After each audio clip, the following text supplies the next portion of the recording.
ভারতের বিপক্ষে ইতিহাস গড়া মাঠে আবারও আগামীকাল টি-20তে মাঠে নামছে বাংলাদেশ, যেখানে ওপেনিংয়ে আসতে পারে পরিবর্তন। অন্যদিকে স্পিনে মেহেদী রিশাদরা প্রস্তুত, পেস ডিপার্টমেন্টেও পরিবর্তন হতে পারে একটি।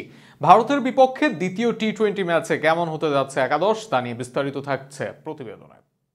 অরুণ জেটলি স্টেডিয়াম আন্তর্জাতিক টি-20 ম্যাচ খুব একটা হয় না, তবে ঠিকই আন্তর্জাতিক ক্রিকেটের 1000তম টি-20 ম্যাচ হয়েছিল এই মাঠে। আর সেই ম্যাচে ভারতকে হারিয়েছিল বাংলাদেশ, যা এখন পর্যন্ত একমাত্র টি-20 জয় ভারতের বিপক্ষে। আগামীকাল আবারও সেই মাঠে ভারতের বিপক্ষে মাঠে নামছে বাংলাদেশ। তবে আগের ম্যাচে হারের পর আগামীকাল ওপেনিংয়ে পরিবর্তন আনতে পারে বাংলাদেশ দল।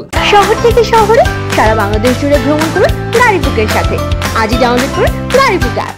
সর্বশেষ টি-20 বিশ্বকাপ ভালো না গেলেও ওপেনিংয়ে তানজিদ তামিমের উপরই ভরসা করতে হবে বাংলাদেশ দলকে।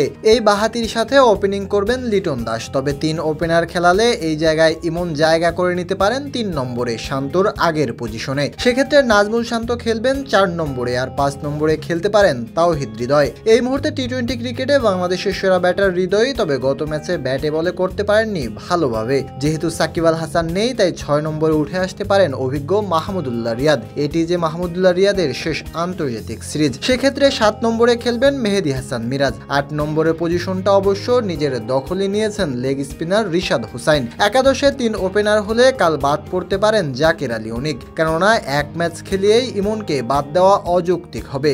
বাকি 3 জন হবেন পেসার শরীফুল ফিরেছেন সম্পূর্ণ ফিট হয়ে দলে। মুস্তাফিজের জন্য ভারত চেনা কন্ডিশন, আর তানজিম সাকিব যে ফর্মে আছেন, সেক্ষেত্রে এই 3 জনকে একাদশে রাখা উচিত। গত ম্যাচে তাসকিন আহমেদ দিয়েছেন 3 ওভারে 44। সেক্ষেত্রে তাসকিনের জায়গায় তানজিমকে খেলানোই হতে পারে সঠিক সিদ্ধান্ত। আগামীকাল সন্ধ্যা 7:30 মাঠে গড়াবে ম্যাচটি। সিরিজে টিকে থাকতে জয়ের বিকল্প নেই এই ম্যাচে।